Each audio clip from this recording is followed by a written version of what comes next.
எல்லோரும் இன்புற்றிருப்பதை தவிர வேறொன்றுமறியேன் பராபரமே. இந்த உலகத்தில் நமக்கு நடக்கக்கூடிய பெருத்த சிரமங்களுக்கெல்லாம் மிகப்பெரிய வருத்தங்களுக்கெல்லாம் என்ன காரணம் அப்படின்னு உள்ளே போய் பார்த்தா நமக்கு வரக்கூடிய அர்த்தமில்லாத கோபங்கள் தான். அர்த்தமில்லாத கோபம்.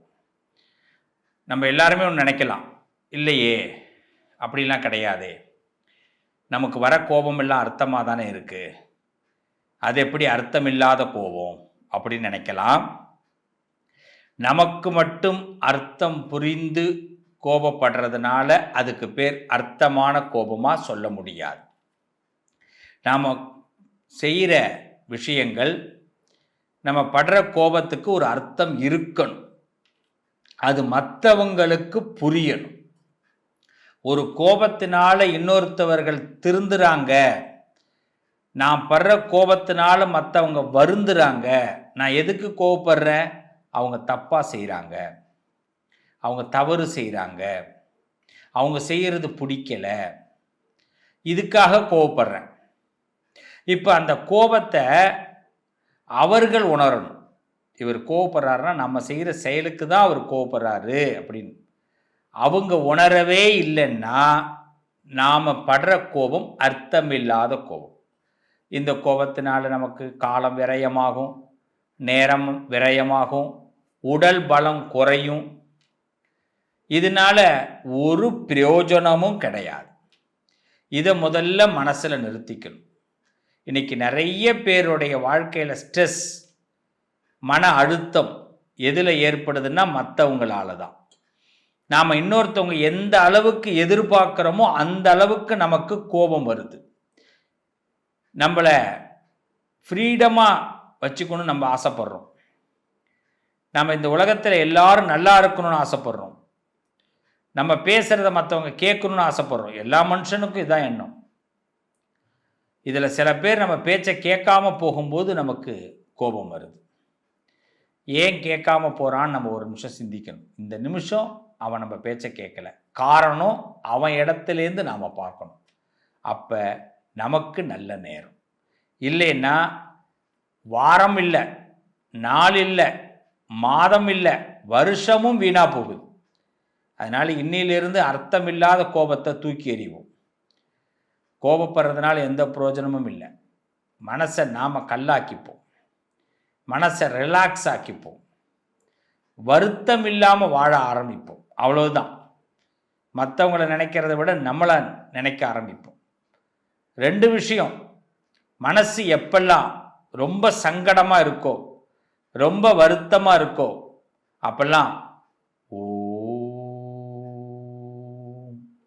இந்த மந்திரத்தை கார்த்தால ஒரு 27 டைம்ஸ், குறைஞ்சது அதிகமாக 108 தடவை, ஈவினிங் 27 டைம்ஸ், குறைந்தது அதிகமாக 108 தடவை சொல்லுங்க. நான் நிறைய பதிவுகளில் இதை கொடுத்துருக்கிறேன். அவசியம் இந்த ஓம்ங்கிற பிரணவ மந்திரத்தை தாண்டி நம்ம மனசை ஒருநிலைப்படுத்துறதுக்கு வேற வழி கிடையாது. மற்றவங்க செய்கிற சேட்டைகளெல்லாம் பொறுத்துக்கிறதுக்கு இந்த ஓம்ங்கிற மந்திரத்தை தாண்டி நமக்கு ஒரு பவர் இல்லை. இதுதான் நமக்கு முதல்ல நம்ம லைஃப்பை மாற்றும்.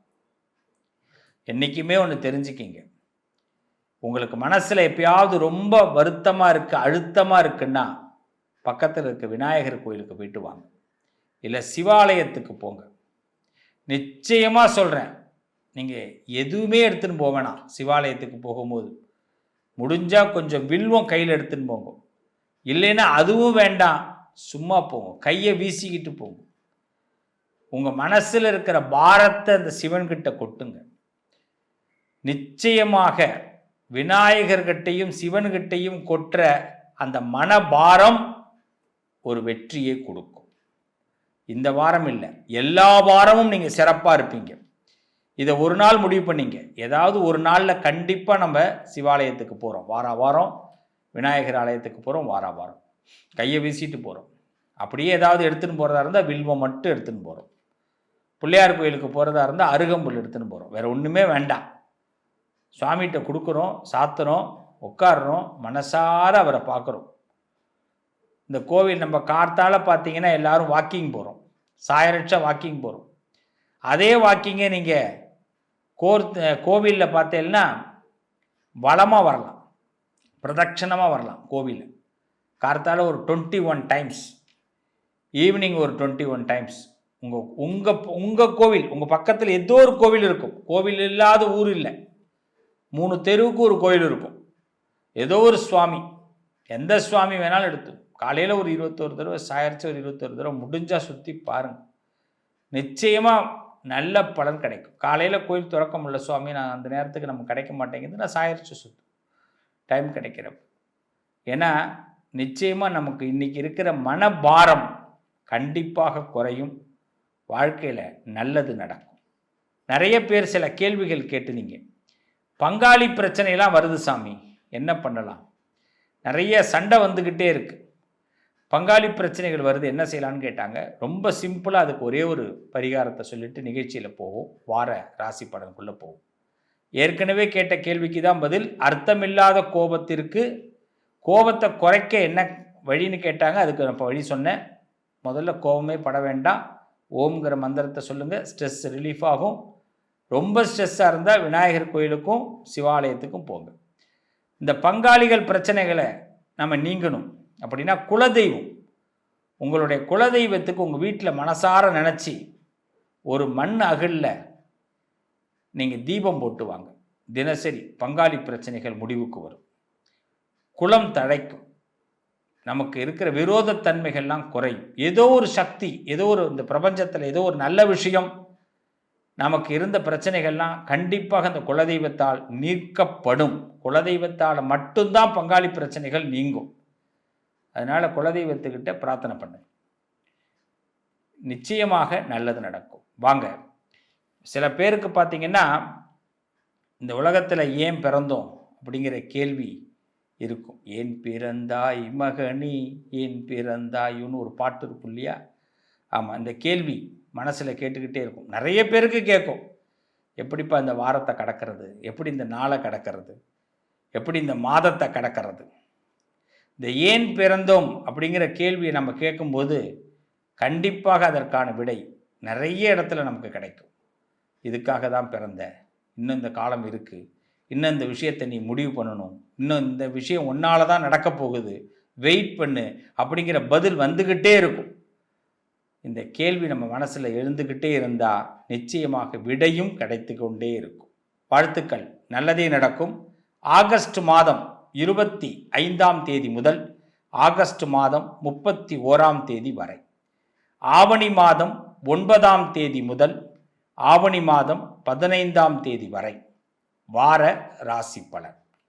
இந்த வார ராத்தில் ஆவணி மாதம் 9ஆம் தேதி ஆகஸ்ட் 25 திங்கட்கிழமை அவிட்ட நட்சத்திரத்துக்கு சந்திராஷ்டமம், ஆவணி 10 ஆகஸ்ட் 26 செவ்வாய்க்கிழமை சதய நட்சத்திரத்துக்கு சந்திராஷ்டமம், ஆவணி 11 ஆகஸ்ட் 27 புதன்கிழமை பூரட்டாதி நட்சத்திரத்துக்கு சந்திராஷ்டமம், ஆவணி 12 ஆகஸ்ட் 28 வியாழக்கிழமை உத்திரட்டாதி நட்சத்திரத்துக்கு சந்திராஷ்டமம், ஆவணி 13 ஆகஸ்ட் 29 வெள்ளிக்கிழமை ரேவதி நட்சத்திரத்துக்கு சந்திராஷ்டமம், ஆவணி 14 ஆகஸ்ட் 30 சனிக்கிழமை அஸ்வினி நட்சத்திரத்துக்கு சந்திராஷ்டமம், ஆவணி 15 ஆகஸ்ட் 31 ஞாயிற்றுக்கிழமை பரணி நட்சத்திரத்துக்கு சந்திராஷ்டமம். ஆக இந்த வாரத்தில் அவிட்டம், சதயம், பூரட்டாதி, உத்திரட்டாதி, ரேவதி, பரணி, அஸ்வினி ஆகிய நட்சத்திரங்களுக்கு சந்திராஷ்டமம். இந்த சந்திராஷ்டம நட்சத்திரங்கள் உங்கள் ஊரில் இருக்கிற சிவாலயத்தில் அன்றைய சந்திராஷ்டமத்தனுக்கு ஒரு தீபம் போடுங்க. நிச்சயம் சந்திரன் உங்களுக்கு விமோச்சனத்தை கொடுப்பார், நல்லதை நடத்துவார். இந்த வார விசேஷங்கள்: ஆவணி மாதம் 11ஆம் தேதி ஆகஸ்ட் 27 புதன்கிழமை விநாயக சதுர்த்தி. அதனால் விக்னங்கள்லாம் இல்லாமல் விநாயக பெருமான் நல்ல விஷயங்களை கொடுப்பார். அன்றைய தினம் புது கணக்குகளை ஆரம்பிப்பது ரொம்ப சிறப்பு. ஆவணி மாதம் 13 ஆகஸ்ட் 29 வெள்ளிக்கிழமை சஷ்டி விரதம் இருப்பவர்களுக்கு நல்ல யோகம் ஏற்படும். முருகனால் நல்ல திருப்பு முனைகள் ஏற்படும். நல்லது நடக்கும். வாழ்த்துக்கள். இந்த வார ராசி பலனுக்குள்ள போவோம் வாங்க. மேஷ ராசி. இந்த மேஷ ராசிக்கு இந்த வாரம் உழைப்பு உழைப்பு உழைப்பு. அதிகமாக வேலைகள் நடக்கும். உயர்வும் கிடைக்கும். உழைப்புக்கு ஏற்ற உயர்வும் கிடைக்கும். எண்ணங்கள் பலிதமாகும். நீங்கள் நினைக்கிற விஷயங்கள்லாம் சக்சஸ் ஆகும். அதே மாதிரி தின்பண்டம் நம்ம என்ன சாப்பிட்றோங்கிறதுல மட்டும் கொஞ்சம் கவனமாக இருங்க. அதுவும் ஆயில் ஃபுட்டு அவாய்ட் பண்ணிக்கிங்க. ஆயில் ஃபுட்டு அவாய்ட் பண்ணிக்கிங்க. உடல் நலத்தில் கொஞ்சம் அக்கறை செலுத்துங்க. இந்த வாரத்தில் மிகப்பெரிய சிறப்பு என்னென்னா உழைப்பினால் உயர்வு கிடைக்கும். நீங்கள் எதிர்பார்த்த ஒரு அங்கீகாரம் கிடைக்கும். சிலரால் நீங்கள் பாராட்ட பெறுவீர்கள். உங்களுடைய வாழ்க்கையில் நீங்கள் நினைச்ச விஷயம் கைகூடும். இந்த வாரம் சிறப்பாக இருக்கும். முருகபெருமானை வழிபாடு பண்ணுங்க, நல்லது நடக்கும். ரிஷபராசி. ரிஷபராசிக்கு வட்டி பிரச்சனைகள் தீரும். கந்து வட்டி பிரச்சனை, பேங்க்கில் ஏதாவது டியூ கட்டணும்னா அதுக்கு என்ன செய்யணுங்கிற மனப்பிரச்சனைகள் இருந்தால் அதெல்லாம் ஒரு முடிவுக்கு வரும். ரிஷபராசிக்கு பூமி லாபம் ஏற்படும். பூமி யோகம் ஏற்படும். பூமியில் பணம் போட வேண்டிய கட்டாயம் ஏற்படும். ஏதாவது சொந்தக்காரவங்க வீட்டுக்கு ஃபங்க்ஷனுக்கு போயிட்டு அதில் ஒரு நல்ல செய்தி இந்த ரிஷபராசிக்காரர்களுக்கு வரும். சில பேருக்கு நினைச்ச பரிசுகள்லாம் கிடைக்கும். ஏதாவது ஒரு பரிசு பொருட்கள்லாம் கிடைக்கிறதுக்கு நல்ல வாய்ப்புகள் ஏற்படும். ரிஷபராசிக்காரர்கள் இந்த வாரம் முழுமையாக வெற்றி பெற விநாயகரை வழிபாடு பண்ணுங்க, சிறப்பு உண்டாகும். மிதுன ராசி. புது உறவு உங்களுக்கு கிடைக்கும். ஒரு ஃப்ரெண்ட்ஷிப், சில உறவுகள் மூலமாக நல்ல பேர் ஏற்படும். குடும்பத்தில் விருந்தாடிகள் வருவாங்க. விருந்து உண்ண வாய்ப்புகள் ஏற்படும். கால் மூட்டு வலி ஏற்பட வாய்ப்பு இருக்குது. மூட்டில் கொஞ்சம் பெயின், கால் சம்பந்தமான பெயின் ஏற்படும். லாட்ரி யோகம் ஏற்படும் மிதுன ராசிக்கு. ஏதாவது திடீர் அதிர்ஷ்டங்கள், நீங்கள் ஏதாவது பணம் ஜாக்பாட் சம்பந்தமாக பணம் ஏதாவது வாங்கணும், லாட்ரி வாங்குறீங்கன்னா சிறப்பு உண்டாகும். புது உறவுகளால் மேம்படும். மிதுன ராசிக்கு உங்களை பாராட்டக்கூடிய விஷயங்களும் கை கொடுக்கும். இந்த நேரத்தில் கால் கை விஷயங்களில் மட்டும் வலி ஏற்படும். அதில் மூட்டு சம்பந்தப்பட்ட பிரச்சனைகள் வர்றதுனால கொஞ்சம் கவனமாக இருப்பது நல்லது. இந்த வாரம் முழுமையாக சிவபெருமானை வழிபாடு பண்ணுவது, நடராஜரை வழிபாடு பண்ணுவது சிறப்பு உண்டாகும். கடகராசி. இந்த வாரத்தில் புது சந்தோஷம் மேலோங்கும். புது வாழ்க்கையை ஆரம்பிக்கிறதுக்கான திட்டம் தீட்டப்படுவீர்கள். சில பேர் சேவிங்ஸ் செய்யணும், பேங்க்குக்கு போவீங்க. பேங்க்கில் என்ன நடக்குது, பேங்க் சம்பந்தமான விஷயங்கள் எல்லாம் தெரிஞ்சுக்க போகிறீங்க. ஆலய வழிபாடுகள் சிறப்பை கொடுக்கும். புது அனுபவம் கண்டிப்பாக இந்த வாரத்திலே கிடைக்கும். நான் இது வரைக்கும் இந்த இடத்த போனது இல்லைங்க, இந்த விஷயத்தை சந்தித்தது இல்லைங்க அப்படின்னு ஒரு புது அனுபவத்தை இந்த கடகராசிக்கு ஏற்பட போகிறது. கடகராசிக்கு வாழ்க்கையில் ஒரு பயண அனுகூலம் ஏற்பட போகிறது. நம்ம பிறந்ததுக்கான ஒரு பயண அனுகூலம். ஒரு பயணம் இவ்வளோ பெரிய சிறப்பை கொடுக்குமா, சில மனிதர்களுடைய சந்திப்பு நமக்கு இவ்வளோ மகிழ்ச்சியை கொடுக்குமா அப்படின்ற ஒரு ஏக்கமான கேள்விகளுக்கு நல்ல பதில் கிடைக்க போகுது. புத்தாடைகள் வாங்கக்கூடிய வாய்ப்புகள் ஏற்படும். கோவில்கள், ஆலயங்கள் மூலமாக ஒரு நல்ல மனநிலை ஏற்படும். இந்த வாரம் முழுமையாக வெற்றி பெற மகாவிஷ்ணு வழிபாடு செய்வது சிறப்பை உண்டாகும். கடகராசி. சிம்ம ராசி. நினைத்த விஷயத்தை செய்து காட்டக்கூடிய அற்புதமான வாரம். சொல்ல காப்பாற்ற வேண்டிய நிலை ஏற்படும். அதில் சக்சஸும் நீங்கள் கண்டிப்பாக பெறுவீங்க. ஏன்னா நம்மளை நிறைய பேர் நோட் பண்ணுறாங்க, இவர் சொல்ல காப்பாற்ற மாட்டார், இந்த அம்மா சொல்ல காப்பாற்ற மாட்டாங்க, அவசரப்பட்டுருவாங்க, கோபப்பட்டுருவாங்க அப்படிலாம் நினைக்கிறாங்க. இதெல்லாம் அவங்க நினைக்கிறதெல்லாம் இந்த வாட்டி புஷ்ஷுன்னு ஆக போகுது. அதனால் சொல்ல காப்பாற்ற வேண்டிய நிலை ஏற்பட்டு அதை காப்பாற்றக்கூடிய சூழ்நிலைகளும் ஏற்படும். கொஞ்சம் நெஞ்சு எரிச்சல்னு சொல்லுவாங்க, அது கொஞ்சம் ஏற்படும். வயிற்றெரிச்சல் இல்லை, நெஞ்சு எரிச்சல். அதனால் சாப்பிட்ட பிறகு வெந்நீர் குடிக்கிற பழக்கத்தை ஏற்படுத்திக்கிங்க. குடும்பத்தோடு அதிகமான நேரம் ஸ்பெண்ட் பண்ணுவதற்கான வாய்ப்புகள் ஏற்படும். சில விஷயத்தை பிடிக்காமல் செய்வீங்க, செய்ய அது ரொம்ப பிடிச்சிடும், அதில் பாராட்டும் வாங்குவீங்க. சிம்மராசிக்காரர்களுக்கு இந்த வாரம் நல்ல பேர் ஏற்படும். இந்த வாரம் முழுமையாக வெற்றி பெற பைரவரை வழிபாடு பண்ணுங்க, சிறப்பு உண்டாகும். கன்னி ராசி. சிந்திக்கக்கூடிய வாரம். மனம் நிறைய சிந்திக்கும். இந்த விஷயத்தை செய்யலாமா, இந்த விஷயத்தை செய்ய வேண்டாமா அப்படின்னு சிந்திப்பதில் சில சிக்கல்கள் தீரும். மனசிக்கல் தீரும், பண சிக்கல் தீரும். பரவாயில்லப்பா, கொஞ்சம் டைம் எடுத்துக்கிட்டேன், ஆனால் பரவாயில்ல, என்னால் நான் ஒரு ரிசல்ட்டை நான் பார்த்துட்டேன் அப்படின்னு கன்னி ராசிக்காரர்கள் அந்த ரிசல்ட் உங்களுக்கு சக்ஸஸ் ஆகும். சில பேர் புது கடன் வாங்க வேண்டிய வாய்ப்பு ஏற்படும். கேட்ட இடத்துல கடனும் கிடைக்கும். அதுதான் நம்மளை சில பேர் கைவிரிச்சிருப்பாங்க. இப்போ கடவுளாக பார்த்து நமக்கு நல்ல வழியில் வங்கிகள் மூலமாகவும் நல்ல நண்பர்கள் மூலமாகவும் நல்லது நடக்கும். வழக்கு பிரச்சனைகள் தீரும். உதடு அளவில் உதவி செய்கிறேன்னு சொன்னவங்க கூட விட்டுருப்பாங்க. மன அளவில் சில பேர் நேரடியாக உதவி செய்வாங்க. கன்னிராசிக்கு கை கொடுக்கும் வாரம் இந்த வாரம். சிவனை வழிபாடு பண்ணுங்க, சிறப்பு உண்டாகும். துளாராசி. துளாராசிக்கு உடல் நலத்திலே கொஞ்சம் கவனம் தேவை. சிறு ஓய்வு எடுக்க வேண்டிய நேரம். வயிறு சம்பந்தப்பட்ட வலிகள் ஏற்பட வாய்ப்புண்டு. வயிற்றுல சில ப்ராப்ளங்கள் ஏற்படுறதுனால ஃபுட்டு விஷயத்தில் கொஞ்சம் கவனமாக இருங்க. ஆனால் உடம்பு ஓய்வெடுக்கும், மனம் ஓய்வெடுக்காது. அதனால் இந்த மனம் என்ன பண்ணும், பண தேவைகளை பூர்த்தி செய்வதற்காக பல பிளான் போடும். அதனால் நல்ல பிளான் தான், நீங்கள் போடுற பிளான் சக்ஸஸ் ஆகும். பண தேவைகள் பூர்த்தியாகும். துளாராசிக்காரர்களுக்கு வழக்கு பிரச்சனைகள் நீங்கும். சட்ட சம்பந்தமான ஏதாவது நீங்கள் ஒரு தஸ்தாவேஜுகளை எதிர்பார்த்தீங்கன்னா அது உங்களுக்கு சக்ஸஸ் ஆகும். பெரிய மனுஷங்களுடைய உதவி கிடைக்கும்.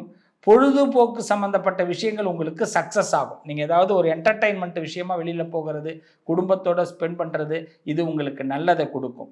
குரு தட்சிணாமூர்த்தி வழிபாடு செய்யுங்க. துளாராசி சிறப்பாக இருப்பீங்க. விருச்சக ராசி. விருப்பங்கள் நிறைவேறக்கூடிய வாரம். இடமாற்றம் ஏற்படும். இடமாற்றத்தை பற்றி யோசிக்க வேண்டிய கட்டாயம், அதில் இடமாற்றம் நடக்கும்.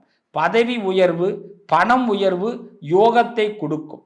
விருச்சக ராசிக்கு இந்த ப்ராப்ளங்கள்லாம் பார்த்தீங்கன்னா கிளியர் ஆகக்கூடிய வாரம். அதில் ரொம்ப முக்கியம் என்னென்னா, ஒரு ப்ராப்ளம் ஃபினான்ஷியல் ப்ராப்ளங்கள் கிளியர் ஆகும், மன ப்ராப்ளங்கள் கிளியர் ஆகும். ஆனால் இஎன்டி சம்மந்தப்பட்ட ப்ராப்ளங்கள் ஆரம்பமாகும். காது, மூக்கு, தொண்டை சம்மந்தப்பட்ட விஷயத்தில் கொஞ்சம் கவனமாக இருங்க விருச்சக ராசிக்காரர்கள். பயணங்கள் அனுகூலமாகும். தூர பயணங்கள் செய்யும்போது உடல் அசதிகளும், உடம்புல அக்னி, நெருப்பு சம்மந்தப்பட்ட பிரச்சனைகள் ஏற்பட வாய்ப்பு இருக்கிறதுனால நெருப்பு விஷயத்திலையும் சூடு விஷயத்திலையும் கவனமாக இருப்பது நல்லது. விருச்சக ராசிக்காரர்கள் முருகபெருமானை வழிபாடு செய்ய இந்த வாரம் சிறப்பு ஏற்படும். தனுசு ராசிக்கு, தனுசு ராசிக்காரர்களுக்கு கல்வி பயணம் அனுகூலம் கொடுக்கும். கல்வியினால் யோகம் கிடைக்கும். சில நேரத்தில் இந்த ஏதாவது பணம் எதிர்பார்த்தீங்கன்னா அந்த பண வரவுகள் திருப்தி கொடுக்கும். கடன் கிடைக்கும். அனுகூலம். பல பேர் கை கொடுத்து உதவுவார்கள். காற்றுள்ள போதே தூற்றிக்கொள்ளுன்னு ஒரு வார்த்தை சொல்லுவாங்க. தனுசு ராசிக்கு அப்படிப்பட்ட நேரம். நல்ல தருணங்கள், நல்ல வாய்ப்புகளை பயன்படுத்திங்க. வீடு, பூமி, நிலம் சம்பந்தப்பட்ட விஷயங்கள் கை கொடுக்கும். சில விஷயங்கள் கை நழுவி போகிற மாதிரி இருக்கும். அதெல்லாம் டக்குன்னு ஆண்டவன் பிடிச்சி நிப்பாட்டிடுவான். கவலைப்படாதீங்க, நூல் நிலையில் காப்பாற்றப்படுவீங்க. சிறப்பான வாரம். வாகனங்கள் பராமரிப்பு, வாகனங்கள் வாங்குவதற்கான நல்ல வாய்ப்புகள் தனுசு ராசிக்கு ஏற்படும். பெரியவர்களுடைய ஆசீர்வாதம் கிடைக்கும். விநாயகரை வழிபாடு பண்ணுங்க, சிறப்பு உண்டாகும். மகர ராசி. மகர ராசிக்கு வழக்குகளில் வெற்றி ஏற்படும். குடும்பத்தில் சந்தோஷம் ஏற்படும். வசதிகள் உயரும். ஏதாவது நாம் இதுவரைக்கும் இந்த மாதிரி சின்ன சின்ன பொருட்களை வீட்டில் வாங்கியிருப்போம். இப்போ ஒரு பெரிய பொருளை வாங்கிறதுக்கு கூட வாய்ப்புகள் ஏற்படும். நல்ல பொருட்கள் சேரும். அதே மாதிரி சில நண்பர்கள் மூலமாக பண வரவுகளை எப்படி ரெட்டிப்பாக்குவதுங்கிற பேச்சுவார்த்தைகள் நடக்கும். உடல் நலத்தில் கொஞ்சம் அசதி ஏற்படும் ஒவ்வொரு நாள் மாலை பொழுதில். ஆனால் காலையில் பிரிஸ்காக ஆகிடுவீங்க, கவலைப்பட வேண்டாம். செலவு கொஞ்சம் கூடும் மகர ராசிக்கு. அதே பிடிச்சவங்களுக்காக சில நேரத்தில் செலவு பண்ணி சந்தோஷப்பட்டுப்பீங்க, காலரை தூக்கி விட்டுப்பீங்க. இந்த வாரத்தை பொறுத்த வரையிலும் நீங்கள் நாராயண வழிபாடு செய்வது மகரத்துக்கு சிறப்பு உண்டாகும். புது பொறுப்புகள் சேரும் மகர ராசிக்கு. நல்ல ஆல் த பெஸ்ட். நல்ல பொறுப்புகள்லாம் வரும். சிறப்பாக செயல்படுங்க, வெற்றி உண்டாகும். கும்பராசி. பசி எடுக்கும். கும்பத்துக்கு பசி எடுக்கும். வயிற்று பசி தான், வேற ஒன்றும் இல்லை. அதனால் அந்த பசியின் காரணமாக சில நேரங்களில் வருத்தம் கூட ஏற்படும். ஆனாலும் கவலைப்படாதீங்க, கடவுள் நமக்கு உணவை கொடுத்துருவார். வேலை பளு கொஞ்சம் அதிகமாகும். வேலையில் கவனமும் தேவை. கையில் வச்சிருக்கிற பொருளை கொஞ்சம் கவனமாக பார்த்துக்குங்க. திடீர்னு கையிலேருந்து பொருட்களுக்கு செதறி கீழே விழுவதற்கு கூட வாய்ப்பு இருக்குது. சில பேர் நம்மளை புறக்கணிக்கிறது நமக்கு இப்போ புரிய வரும்.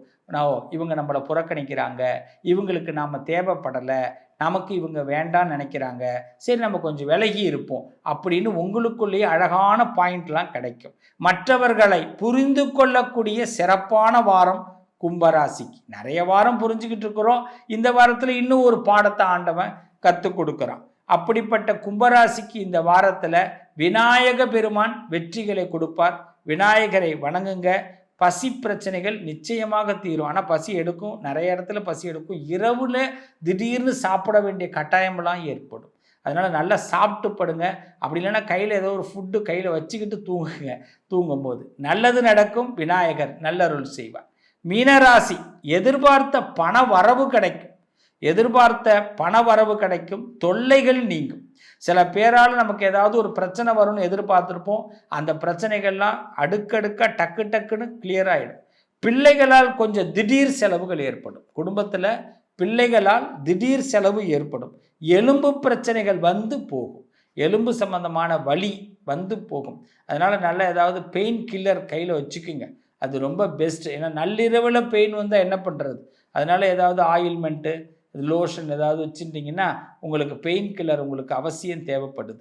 இந்த காலகட்டத்தில் இந்த மீனராசிக்காரர்கள் முருகபெருமானை வழிபாடு செய்வது சிறப்பு உண்டாகும். குடும்பத்தில் நல்ல பேர் எடுக்க ஒரு நல்ல வாய்ப்பு இந்த வாரத்தில் ஏற்படும். நண்பர்களே, இந்த வார ராசி பலன் நிகழ்ச்சியில் 12 ராசிக்காரர்களுக்கும் இந்த வாரம் சிறப்பாக இருக்கும். நான் முன்னாடி சொன்ன மாதிரி ஏன் பிறந்தோம் அப்படிங்கிற கேள்வியை நிறைய இடத்துல கேட்டு பாருங்க. நிறைய இடத்துல அமைதியாக இருந்து பாருங்க. மௌனம் மாதிரி ஒரு அழகான மொழி கிடையாது. தனிமை மாதிரி ஒரு அருமையான நண்பன் கிடையாது. என்னதான் சலசலப்புகள் அவசர உலகத்தில் இருந்தாலும் சில நேரங்களில் தனிமை நம்மளை சிறப்பான வழியை ஏற்படுத்தி கொடுக்கும். தனிமையாக இருக்கிறதுக்கு முயற்சி பண்ணுங்க. மௌனமாக இருக்க முயற்சி பண்ணுங்க. இந்த உலகத்தையும் உறவுகளையும் புரிந்து கொள்ளக்கூடிய வாய்ப்பு கண்டிப்பாக ஏற்படும். உறவுகளையும் உலகத்தையும் நாம் புரிந்து கொள்ளும் போது இந்த வாரம் மட்டுமல்ல, எல்லா வாரமும் நமக்கு சிறப்பாக இருக்கும். நல்லதே நடக்கும். மீண்டும் உங்களை அடுத்த வாரத்தில் சந்திக்கிறேன். நல்லதே நடக்கும்.